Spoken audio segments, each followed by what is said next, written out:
హనుమాన్ జయంతి సందర్భంగా మంగళవారం సిద్దిపేట జిల్లా గజ్వేల్ అంగడిపేట ఆంజనేయ స్వామి ఆలయంలో ప్రత్యేక పూజలు నిర్వహించారు. స్వామివారికి లక్ష తమలపాకులతో అర్చన నిర్వహించి భక్తులకు తీర్థ ప్రసాదాలు అందజేశారు.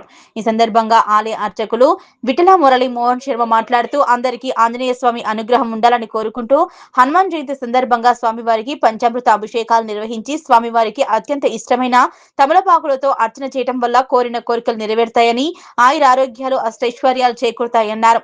ఈ కార్యక్రమంలో ఆలయ కమిటీ సభ్యులు గుడల దామోదర్, దుబకుంట లక్ష్మణ్, కైలాస శ్రీనివాస్, బెజగామ రాము, విజయ్, ప్రభాకర్, శ్రీహరి, కాపర్తి వైకుంఠం, కైలాస ప్రశాంత్, షేర్ల నర్సింహులు, బైరి రవి, ఆర్యవైశ్య సీనియర్ నాయకులు భద్రయ్య, అయ్యప్ప, శ్రీనివాస్, నోముల మహేందర్, హనుమాన్ భక్త బృందం సభ్యులు, భక్తులు పాల్గొన్నారు. జై శ్రీరామ్, జై హనుమాన్. మనోజవం మారుతతుల్య వేగం జితేంద్రియం బుద్ధిమతాం వరిష్టం వాతాత్మజం వానరయూధ ముఖ్యం శ్రీరామదూతం శిరసా నమామి. ఈరోజు 12/5/2026 మంగళవారం రోజున హనుమత్ జన్మోత్సవం కార్యక్రమం మన గజ్వేలి అంగడిపేట ఆంజనేయ స్వామి దేవాలయంలో అత్యంత వైభవంగా జరిగింది.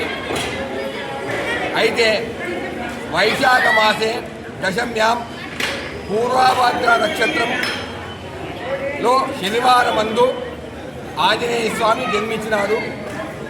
ఈరోజు వైశాఖ మాసం ఉదయం దశమి ఉందని, పూర్వాభాద్ర నక్షత్రం ఉందని, కావున ఈరోజు మనము మన అంగడిపేట ఆంజనేయ స్వామి దేవాలయంలో అంగరంగ వైభవంగా ఈరోజు మనము ఆంజనేయ స్వామి యొక్క పుట్టినరోజును జరుపుకున్నాము.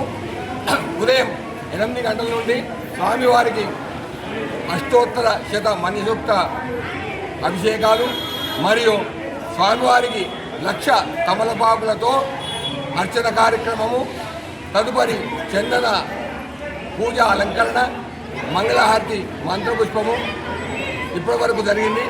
ఇప్పుడు అందరికీ తీర్థప్రసాద వితరణ చేసి అందరూ కూడా చాలామంది ఈరోజు పాల్గొన్నారు.